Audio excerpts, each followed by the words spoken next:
The following trailer is rated S for spoilers.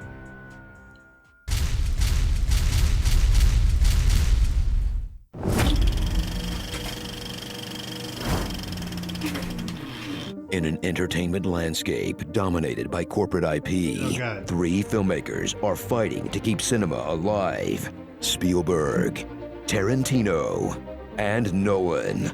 But now, with just his third film, one more name joins that hallowed list. Le Carpatron, Duke Marriott. Le Carpatron, Duke Marriott.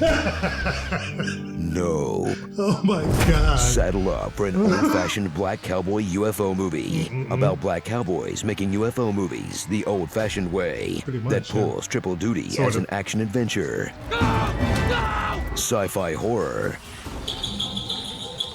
and salute to analog filmmaking. No electricity.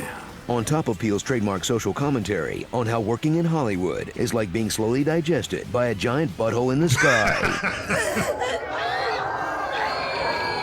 That tracks. Daniel Kaluuya stars as the other black OJ who owns a white Bronco. He's a horse trainer who'd rather talk to animals than people. Oh my God. That's good. And talks to people like they're animals. Yeah.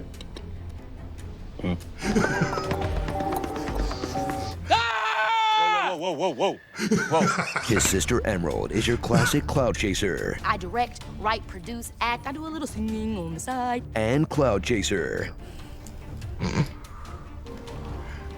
Who hatches a plan to chase a cloud for clout. She may seem annoying, and he may seem like the oldest young man alive. But under the surface, they're still both kind of dicks. I can monitor the feeds remotely myself if you want, free of charge. Hell no. Dicks. Thrill as the Haywood siblings try to capture a UFO on film before it turns all their ranch into ketchup. Together with the help of Gen Z Millhouse. Just booked a pilot on the CW, so left me. And a man who eats an ashtray full of cigarettes for breakfast. He was a one-eyed, one-horned, flying people eater. They'll pull off a makeshift Western film shoot deadlier than Alec Baldwin on a budget. My God. Shudder as Jordan Peele ratchets up the tension so slowly, the fake-outs are scarier than the actual monster. That part was... Because for most of the film, That part it's got me. a cloud. There. Doesn't move. Exactly. And that cloud has been right there at least since I set the cameras up. I'll probably be looking at the same damn cloud every day for the last 6 months. A cloud. They moved a goddamn inch. It's in the cloud! With tons of wind shots that are only scary if you've never seen The Happening. I mean, I feel like those were meant to be scary, technically.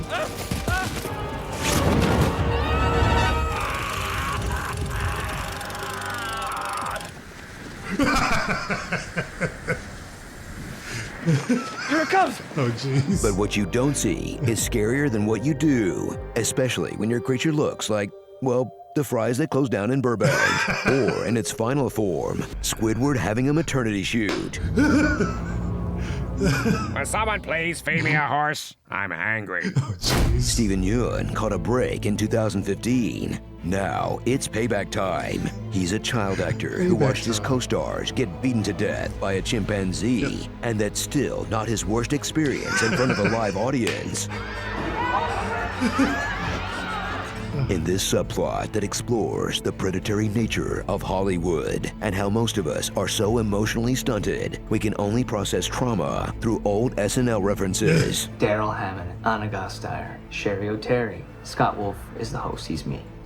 But of course, the star of the sketch is Chris goddamn Katana as Gordy. I guess this business really does mess you up. Not swing.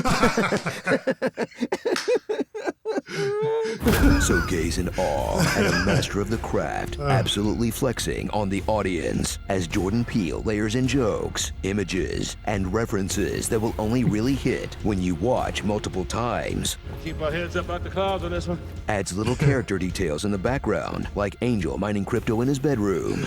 The dude even snuck in an Akira slide.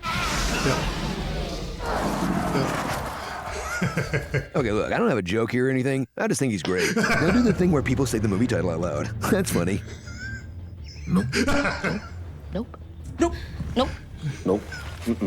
There was a lot of that, yeah. Starring Payback Horseman, Scream Queens, Oscar baiting, literally, Jupiter ascending, Literally.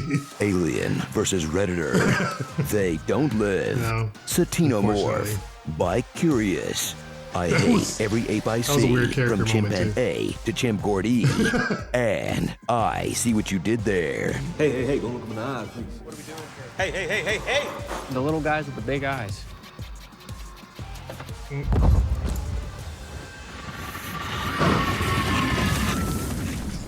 They snoop horses, don't they? What? Was Gordy's home a Nickelodeon sitcom? Because then the weird foot stuff makes a whole lot more sense. Oh no! So I did a review on Nope during one of my live videos. This was a few months ago when the movie came out, and I really enjoyed it. It was actually one movie that I wish I saw in the theater with more people. It was like middle of the day, 4 o'clock, 4:30 when I went and saw it. So it wasn't a whole lot of people. Some people were still at work. But it would have been a really good movie to see with a large group of people, with a full theater, at least mostly.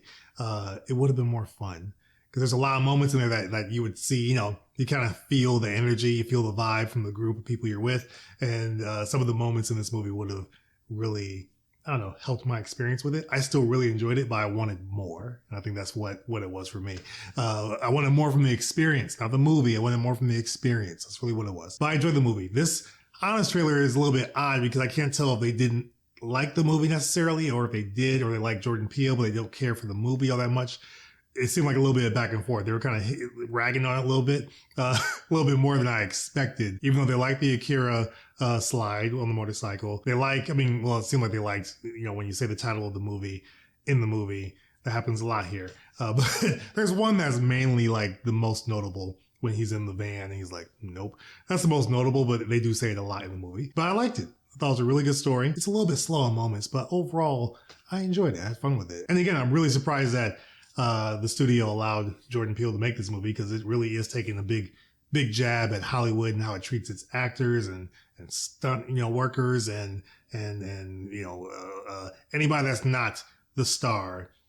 It kind of just uses you, and really in most cases the stars too. It just uses you for the time that it needs you for, and then when you're not really producing the way they want you to produce, then they kind of chew you up and spit you out. And so I like how he goes about it in this story with that, and especially with the monster.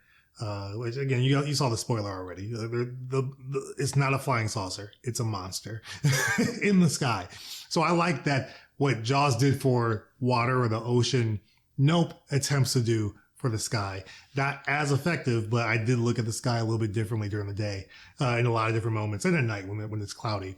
It did that for me. So I appreciate that. That's the type of horror that I want, where it affects me in that way. Let me know your thoughts in the comments below on the Honest trailer and on Nope. If you watched it, did you see it? Let me know what your thoughts are on the movie. Let me know what your thoughts are on this Honest trailer. And let me know, did they like the movie or not? What did you gauge from that? Do you think they liked the film, or do they just like Jordan Peele? Let me know. Members, subscribers, watchers, appreciate you guys for supporting the channel. If you're not subscribed, hit that subscribe button. It's free to do. Doesn't cost you a penny. Also hit that like button if you enjoyed this reaction. That's all I got for you guys on this one. I'll see you guys on the next video. Take care.